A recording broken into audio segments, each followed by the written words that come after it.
Hello, excellent people. Today is your daily excellence for April 25th, 2021. It is a beautiful evening in East Tennessee. So I'm sitting outside and I'm happy to be here. Yesterday, I did the first of what I hope to be many interviews with my friend Andrew Reed, who runs Mossy Creek Mushrooms. Check out their YouTube channel. There's lots of really cool stuff there. They do, they're fairly specialized. So if you're not into mushrooms, they're still interesting and entertaining. There's a lot to be learned there. Many of their products are relevant mostly to commercial mushroom growers, but you should definitely check them out. But I interviewed my friend Andrew, and during our interview, we discussed temperament. And there were some specific details on temperament that came up that I want to elaborate on. And so that's our goal for today, as we're going to be talking about today, is temperament. In particular, I guess a couple things come to mind when I think about temperament. So I use the word temperament for reasons that, that's a caterpillar. I felt the squishiness of it and I was like, oh, what is that? So I use the word temperament instead of the word personality. Not for any particular reason other than I just like that word, I guess. When I think about temperament, I think about innate qualities. I think about innate predispositions. I think about tendencies.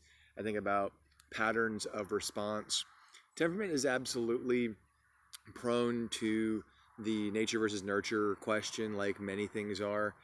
But I do think that regardless of whether temperament is nature versus nurture, which one dominantly has formed it, when you're in your 20s, at minimum, your temperament is a thing that you have to work with.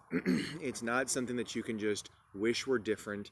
It's not something that you can actively, easily change. It's, by the time you're in your 20s, it's fairly well established.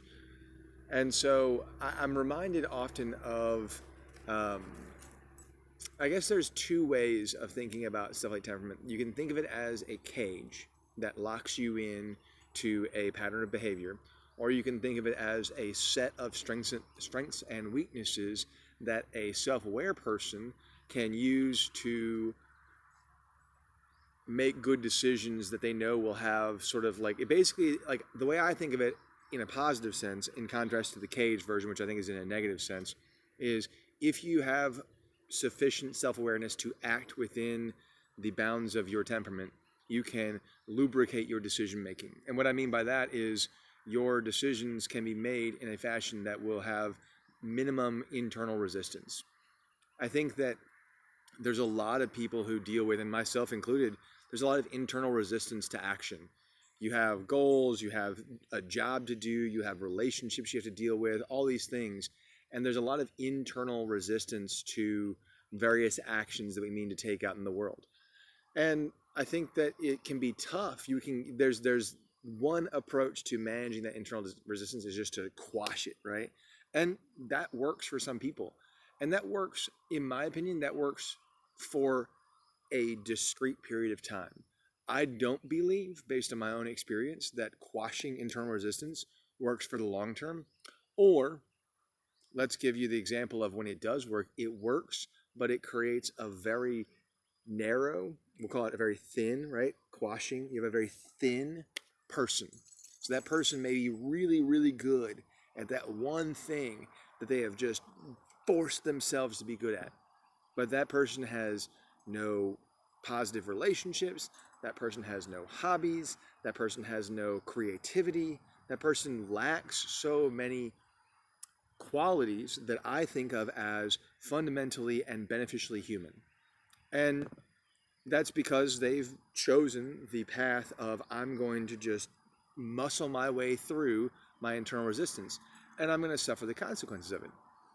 So, alternatively, you can take the cage approach and be like, oh, well, I'm just that kind of person, and that's just the way that I am, and this is how I do things, and if it's not sufficiently effective for my own goals, or if you, my counterpart, don't like it, deal with it, right?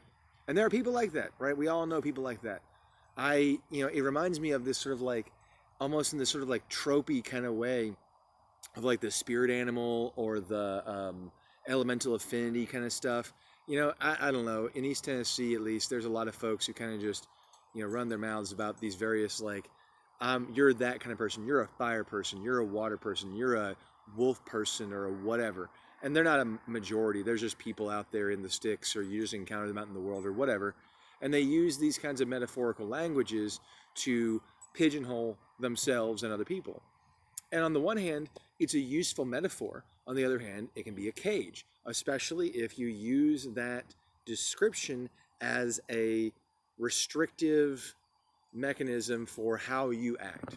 So, without going deep down the rabbit hole on that, let's talk about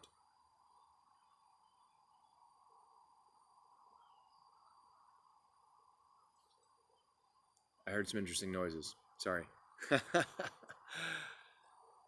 I want to talk about how you can use your self-awareness of your predispositions to structure yourself in a way that minimizes that resistance. So there are people who are very detail oriented, and there are people who are very opportunistic. I personally am extremely opportunistic. It is my nature to not enjoy I can't stand research. Research just is like, I did the college thing and I hated research. Always hated research. But I would much rather get some information in the moment, do the best I can with that information, and keep moving forward. And I'll regularly reset. And it's this sort of like, versus the kind of person who will go and research all the angles that have already been discussed, come up with this optimized plan, and deploy it. And there are circumstances in which that system works, and there are circumstances in which that system breaks down. And the same goes for mine, where it's like minimum research. It's like, so I'll do like the minimum effective research, and then I'm just going. It's like, cool, we'll figure it out as we go. We'll learn by doing.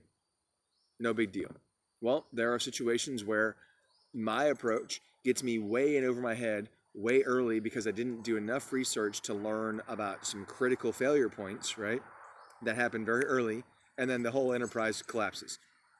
Fill in the blanks as to what the enterprise is, because this is sufficiently generic that I think that you can expand upon this, right? Versus the alternative, right? The person who's the heavy planner, they plan for a circumstance, and as soon as they get there, the circumstances were not what they expected, and their plan falls apart, and they have no capacity to adapt in the moment. Okay? So, how can we use this information to modify our own decision making? And the answer in my mind is, well, you got two options. A, you establish partnerships with other people who fill in your blanks. And I think that's probably the most successful thing you can do. That's actually what Andrew and I were discussing in the video, in the interview, is he was talking about finding people to do the things that he was not good at. And I think as a manager, as a business person, that's an extremely valuable approach to staffing. And it's an extremely self-aware thing to do. It's like, I'm going to try to stay as much as I can in my lane. And yeah, he has to have enough. So you, as the business person, for example, have to have enough awareness and linguistic capacity to talk about what your counterpart is doing that is their specialty, but you don't have to be able to do it. You just have to talk about it. So I'm going to run out of time here. I think what I'll probably try to do is I'll probably try to do another video on this soon. But suffice it to say that for now, I want to encourage you to the first step of using your temperament to your advantage is know what you're good at, know what you're not good at. So it starts with self-awareness. And if you're sufficiently self-aware to know what you like and don't like, which most people are, then figure out, how do I use my known strengths and my known weaknesses? How do I structure my behavior? How do I structure my environment to capitalize on this knowledge? We'll leave it with that for now. Take that out there. Go and do excellent things. Thank you for watching.